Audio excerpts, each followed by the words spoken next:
बिस्मिल्लाहिर्रहमानिर्रहीम। अस्सलामुअलैकुम, welcome to my channel. मैं हूं मारिया खान और आप देख रहे हैं मेरा यूट्यूब चैनल। फ्रेंड्स, आज हम शोरबे वाला आलू गोश्त बनाएंगे, चिकन आलू, और रेस्टोरेंट स्टाइल से बनाएंगे और इंशाल्लाह ताला इतना लजीज बनेगा। और इस तरीके से बनाएंगे कि जब हम शोरबे वाला कोई भी सालन खाते हैं तो उसमें प्याज नजर आ रहे होते हैं, लेकिन आज हम इस तरीके से बनाएंगे कि इसमें बिल्कुल आपको प्याज नजर बिल्कुल भी नहीं आएंगे। ये दरमियाना चम्मच है खाना पकाने वाला, ये 2 और ये 3 4 5 चम्मच इसमें मैंने ऑयल डाला है। अब फ्लेम को ऑन करते हैं और घी को गर्म होने देते हैं। घी गर्म हो गया, अब इसके अंदर प्याज डालते हैं। यहाँ पर मैंने प्याजों को ग्राइंड किया हुआ है ताकि ये अच्छे तरीके से शोरबे में मिक्स हो जाएं और हमें अलग-अलग शोरबे में नजर ना आए।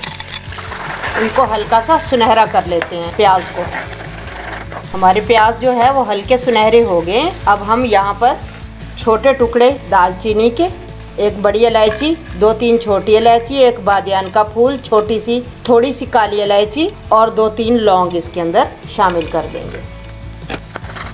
फौरन ही लहसुन अदरक का पेस्ट शामिल कर देते हैं। 1 मिनट तक इसकी भुनाई करेंगे ताकि लहसुन का कच्चापन ख़त्म हो जाए। 1 मिनट भुनाई करने के बाद यहाँ पर चिकन ऐड कर देंगे।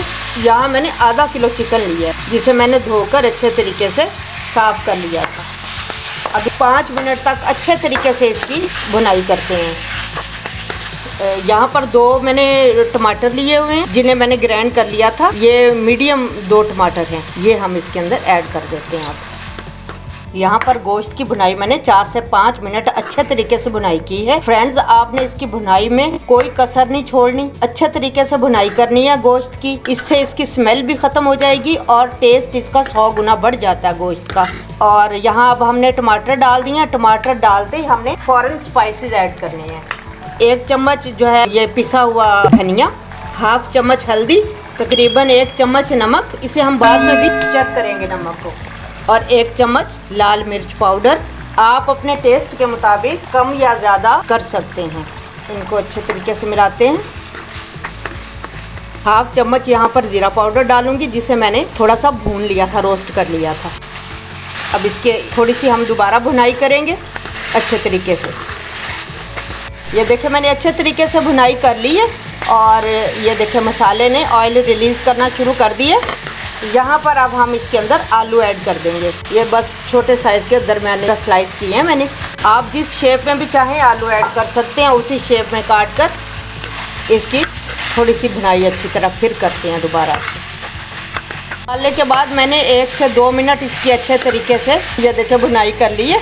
अब इसके अंदर मैं कटी हुई हरी मिर्चें थोड़ी सी ऐड कर दूँगी और थोड़ा सा कटा हुआ अदरक ऐड करूँगी। और जितना हमने शोरबा इसका रखना, ग्रेवी रखनी है हमने, इतना इसके अंदर पानी ऐड कर देंगे। यहाँ पर मैं 2 गिलास पानी इसके अंदर ऐड करूँगी। कि 2 गिलास पानी, ये वाले 2 गिलास, ये देखिए। और आलूओं के अच्छी तरह गलने तक मैं इसकी फ्लेम को मीडियम करके और ढक्कन लगा दूँगी कढ़ाई का और इसे पकने दूँगी। 15 से 20 मिनट मैंने इसे पकाया है और देखें अब इसे देखिए माशाल्लाह कितना ज़बरदस्त हमारा ढाबा स्टाइल आलू गोश्त तैयार है। चलें इसे डिश आउट करते हैं। अब एंड में हम इसे थोड़ा सा धनिया से गार्निश कर देते हैं इस तरीके से। चलिए इसे आप डोंगे में निकाल के मैं इसकी फाइनल लुक आपको दिखाती हूँ। लीजिए, गर्मा गर्म हमारा आलू गोश्त शोरबेदार रेस्टोरेंट से कहीं ज्यादा अच्छा और जायकेदार तैयार है। आई होप के फ्रेंड्स आपको मेरी ये रेसिपी पसंद आई होगी। अगर आपको मेरी ये रेसिपी पसंद आई है तो मेरी वीडियो को अपने दोस्त के साथ शेयर करें, मेरी वीडियो को लाइक करें और मेरे चैनल को नए आने वाले दोस्त जरूर सब्सक्राइब करें और मेरे फेसबुक पेज को लाइक करना बिल्कुल मत भूलें। और मिलते हैं एक नई वीडियो के साथ। मारिया खान को इजाज़त दीजिए। अपना बहुत ज़्यादा ख्याल रखिए। अल्लाह हाफिज़।